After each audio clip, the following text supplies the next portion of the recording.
ಅದೇಡ ನಾನ್ big boss ದೇವರಾಣಿಗೆ ನೋಡ್ತಿದ್ದಿಲ್ಲ, ಕೇಳ್ತಿದ್ದೆ. ಅಂದ್ರೆ ನಾನು ಬೇರೆ ನಮ್ ಜಿ ಕನ್ನಡದಾಗ ಇದ್ನಲ್ಲ, ಅದು ತವರ ಮನೆ ಇದ್ದಂಗಿತ್ತ. ಇದು ಗಂಡನ ಮನೆಗೆ ಬಂದೀನಿ.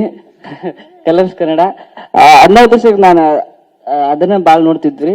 ಇದೇನೋ ನಮ್ ದೋಸ್ತರೆಲ್ಲ ನೋಡ್ತಿದ್ರು ಬಿಗ್ ಬಾಸ್ ಅಣ್ಣ ಹೋಗ್ ಒಂದ್ಸಲ ಏನಾರ ಆಗ್ಲಿ, ಅವನವ್ನ ಹೆಸರಾರ ಆಗ್ಲಿ ಏನಾರ ಆಗ್ಲಿ, ಒಟ್ಟ ಒಂದ್ಸಲ ಸುದೀಪ್ ಸರ್ ಇರೋ ಮಟ್ಟ ಹೋಗಂತ ಅಂದ್ರ ಅದಕ್ ಬಂದೆ ಅಣ್ಣ. ಅದ ಹೋದ ನಾನು ಏನ್ ತಲ್ಯಾಗ ಹಂಗ ಇರ್ಬೇಕು ಹಿಂಗ ಇರ್ಬೇಕು ಅನ್ಕೊಂಡಿದ್ದಿಲ್ಲ. ನೋಡ್ಕೊಂಡ್ ಹೋಗಿದ್ರ ಹಂಗಿರ್ಬೇಕು ಹಿಂಗಿರ್ಬೇಕು ಅನ್ಕೊಂತ ಮೊದಲ ತಲ್ಯಾಗ ವಿಚಾರ ಮಾಡ್ಕೊಂತ ಹೋಗಿದ್ದೆ. ನಾ ಹಂಗ ಹೋಗ್ಲಿಲ್ಲ, ಏಕೋಭಾವಲಿಂದ ಹೋದೆ. ನನಗೆ ಏನ್ ತಿಳಿತೈತೆ ಅದನ್ನ ಆಡ್ದೆ ಅಣ್ಣ. ಎಲ್ಲ ಚಲೋ ಆಗೈತಿ. ಎಲ್ಲ ನಿಮ್ಮ ಪ್ರೀತಿ ಆಶೀರ್ವಾದದಿಂದ ಈ ಕಪ್ ಗೆದ್ದೀನ್ರಿ. ಅನ್ಬಂತು. ಓಕೆ, ಕರ್ದಿದ್ರಿ ನಾನು ಈ ಸಲ ಅದ ಸುದೀಪ್ ಸರ್ ಲಾಸ್ಟ್ ಈ ವರ್ಷ ಬಿಗ್ ಬಾಸ್ ನಡ್ಸದಂತ, ಮುಂದಲ ವರ್ಷ ನಡ್ಸಲ್ಲಂತ ಅವ್ರ ಯಾವ್ದ್ರಾಗ ಬರ್ಕೊಂಡಾರ ಅಂತೇಳಿ ಅದ ಅಂದ್ರಣ.